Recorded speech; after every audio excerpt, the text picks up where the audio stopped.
Hey there guys, how's it going? Welcome to a Black Ops commentary. Haven't said that in a long time. Jeez, I can't even remember the last time I did a standard Black Ops commentary. But as you can imagine, the reason I wanted to play Black Ops was because after playing Black Ops 2 at Eurogamer, I realised that the engine does actually feel quite a lot different to the Infinity Ward engine. So I wanted to sharpen up my skills, ready for the release of Black Ops 2.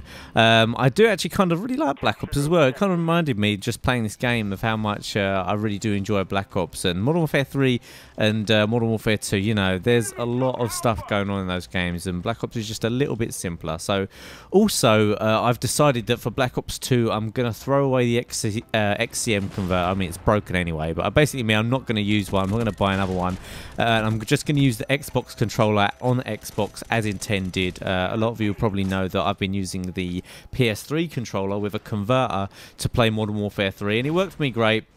But I just don't want to buy another one, to be honest. I think they're like £70, 70 quid for a converter. I mean, I'm not on that kind of YouTube money, I'm afraid, guys. So I'm just not going to buy that. So anyway, I decided to sharpen up my skills with the Xbox controller on the Black Ops engine, and it was really fun. I really enjoyed it. Used the AK-47. Unfortunately, there doesn't seem an AK-47-like gun in Black Ops 2, but we'll have to wait and see. And also, I didn't want to upload 2 Black Ops 2 videos for you guys in one day, because I do have some Black Ops 2 footage, some gameplay, and I'll upload that tomorrow, and it's footage that's hardly anyone else has uploaded. It is on another YouTube channel, which I'll be revealing when I upload it, but I know a lot of people have used Ernest Lee's gameplay, and I've managed to find something that isn't Ernest Lee and that I can use, so it'll be something fresh for most of you guys who aren't subscribed to the channel that the footage is already on. So anyway, I did want to just do a normal chill out commentary talking to you guys about stuff. And I want to talk to you guys about something that I suppose something I think about when I'm being a bit more philosophical and a little bit something I could just pass on to you guys. I am older than most of you guys. I know my vid stats tell me that. And there's a few things you learn as you get older in life, and the way your outlook in things in general, which really helps you out as you do get older. And things get a lot easier in life. I know teenage years especially, they can be really tough because you get these kind of time periods in your life. When you're a kid, you know, unless you have a really horrible childhood, you're kind of pretty much happy-go-lucky for the most part. You know, nothing really worries you too much. You're not concerned about things. And as you get a little bit older, especially if you're a thinker, you tend to start to realize about concepts of things in the world that aren't good. You know, there's a lot of suffering in the world that you'd never really realize. There's, horrible things around. There's,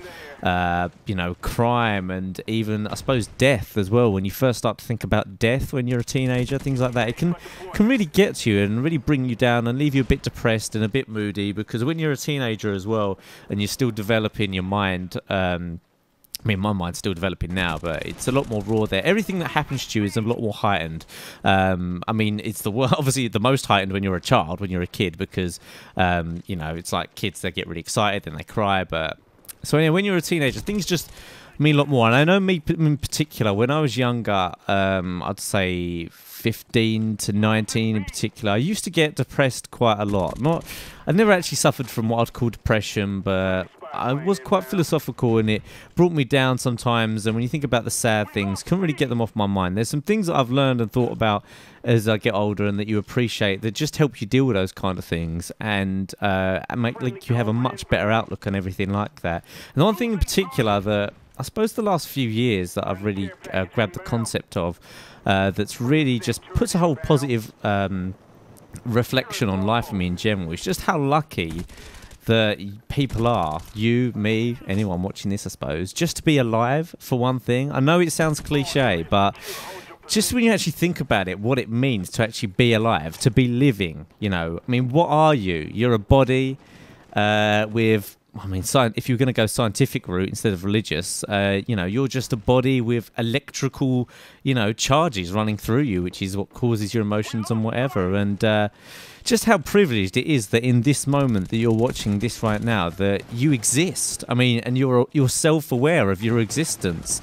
I mean, think about all the millions and millions and millions of people, and not only just people, animals, trees, anything that's lived that has, you know, been and gone. It's had its life, and yet you're privileged enough to right now be alive. Maybe things aren't going your way in your life in particular when you think about, you know, your goals and whatever, but just to even be alive at any one particular point in life is just, it really is a gift. And I think, without, you know, meaning to sound like some sort of you know, major philosopher or like religious type person, it really is just a gift to be alive. And I'm kind of going off on one here. I sound like a preacher or something, but it's just things like this that make you realize, you know, things aren't that bad, and that help you cope with things. Like, especially, I suppose, when I was a bit younger as well, I used to think about death a lot, and it's a real hard concept to grasp, especially if you know, you are more scientific, you're not too religious, and you don't have faith in any particular religion in particular.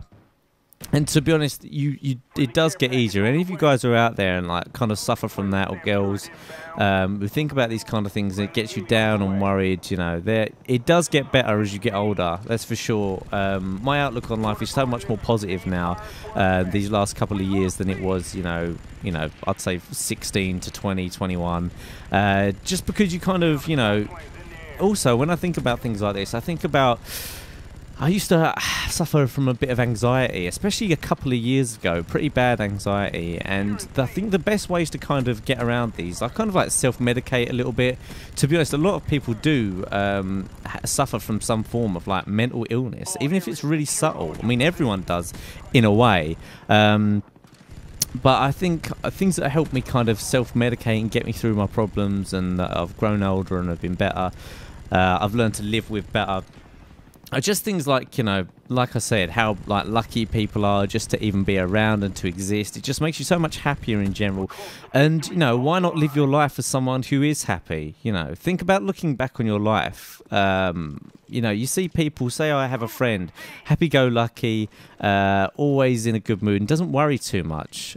You know, but, you know, okay, and I might say, oh, well, I'm more intelligent because I know what's going on in the world, and that's why I worry, because I have all these things to worry about, because I'm knowledgeable of them. And some people make a link between intelligence and happiness, and I just tend to think to myself, you know what, that person who was carefree, happy-go-lucky, where are they now? You know, they had 2 or 3 years of, you know, being a lot happier than I was and having such a great time, and we still come to the same point in life. You know, we still both have, you know, I've had a year of feeling bad, and they've had a year of feeling, you know, great.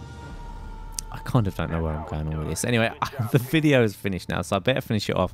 But I hope you guys just maybe took a little bit of something out of this video.